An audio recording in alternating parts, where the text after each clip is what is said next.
excited to have him on the program. Seth Rogen. Nice to see you. You too? How are you? I'm great. Welcome to the show, man. Thank you for having me. Of course, congratulations. You're having quite a run these days, aren't you? Sometimes, yeah. This is a nice little moment right now. It seems like, as opposed to some, people hate me sometimes, and they don't hate me right now. Right. Which is pretty great. Because I feel it. It's almost like it's like emotional diabetes, right? Blood sugar spikes. Exactly. Yeah. I'm having a nice non-hatred moment right now, which is pretty great. I can feel it right now. It's really cool to take this waltz. This is, as far as I can tell, your first Canadian thing. Anything. Yeah. It's first time anyone in Canada saw fit to pay me to do something.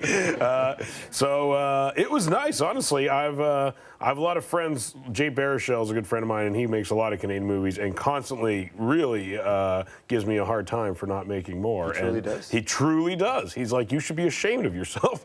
And it wasn't by choice or anything like that. It wasn't like I was turning down a lot of Canadian movies. Sarah was the first Canadian filmmaker who offered me a role in the movie, and I jumped at the opportunity because she's amazing. What was it like working with Sarah Polley?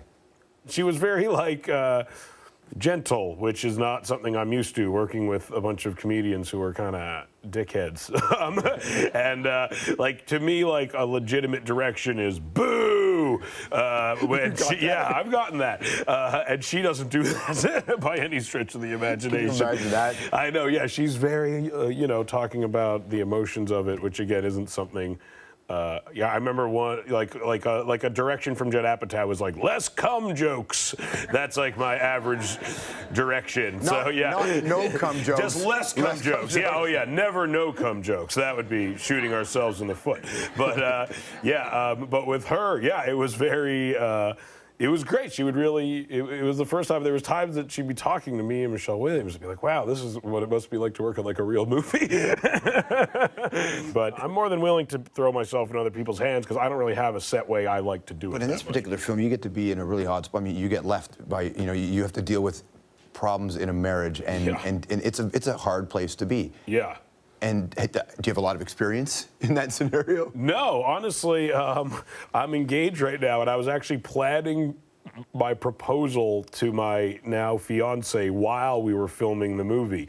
So it would literally be surreal where like all day I'd be filming a scene where like my marriage is crumbling and then get on the phone to some Israeli guy about buying a diamond. and I was just like, it was very weird. But it didn't really, I don't really take the work home with me that much, I don't think. The other film is 50-50, which is really exceptional as well. Thanks.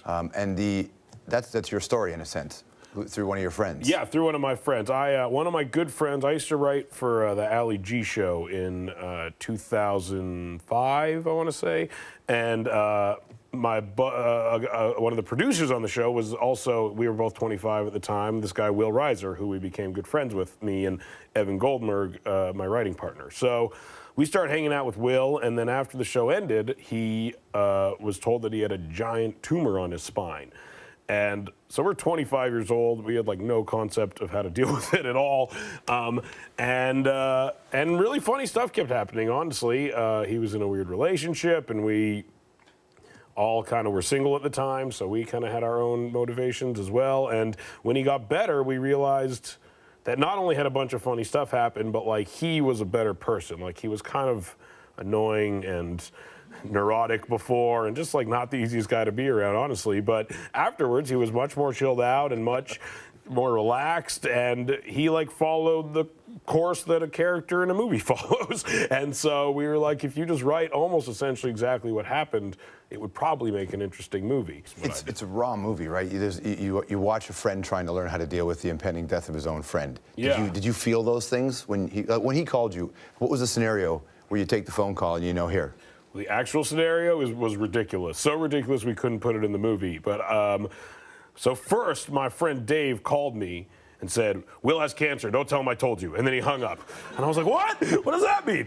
And so I just knew Will was going to call me at some point to tell me this, because we knew there was something wrong with him. He was sick for, he just was always sick. And then I literally was taking a poo on the toilet.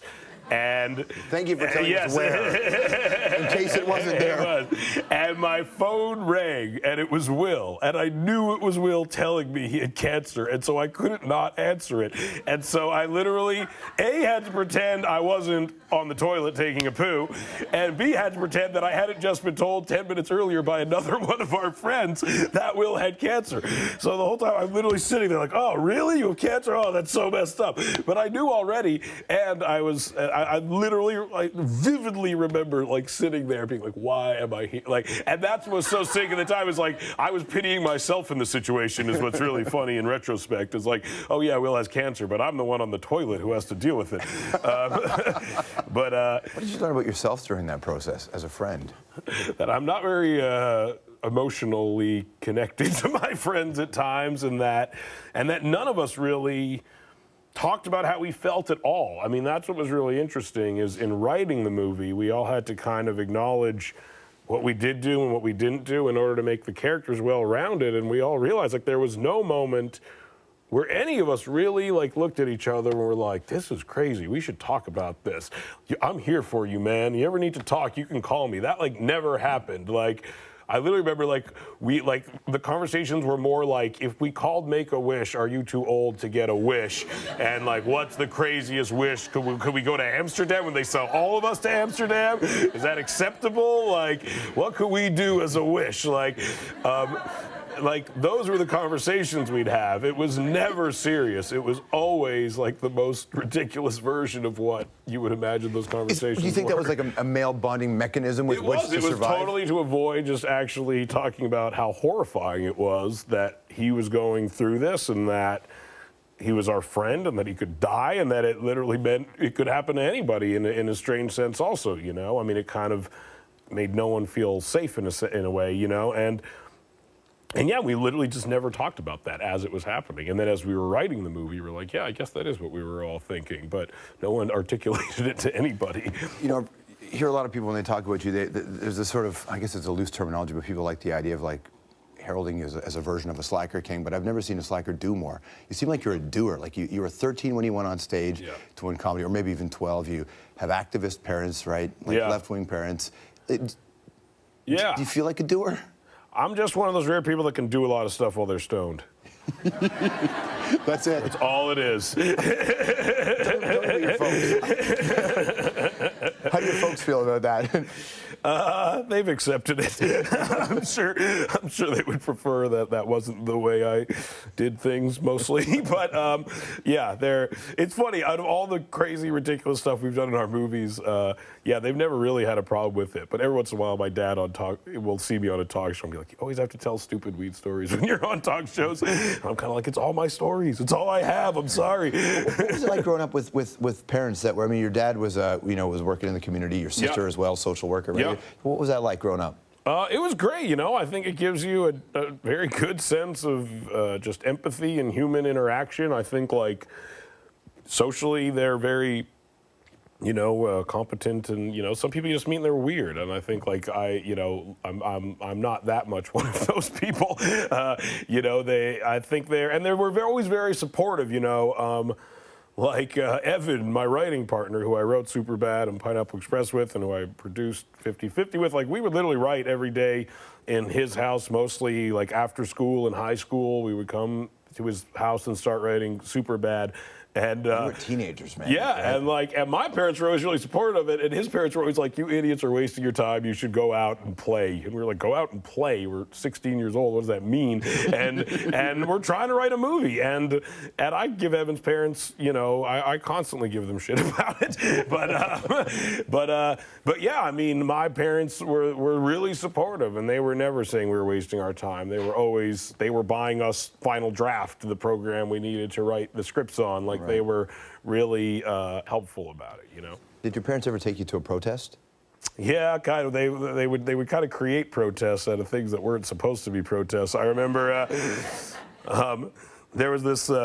He maybe was a premier, some kind of politician in BC named Bill Vanderzam, I think was his name. Yeah, and he had, like, cut funding to a lot of Jewish social programs, and then he was at one of these big, like, Hanukkah lighting ceremonies that they do, and my dad like started spazzing out at him, and was on the news, and security came and rushed him, and. At the time, it was embarrassing, but it was pretty cool in retrospect. Sure, I guess. On a scale of 1 to 10, and then tell me what it was like playing a Beastie Boy in a Beastie Boys video.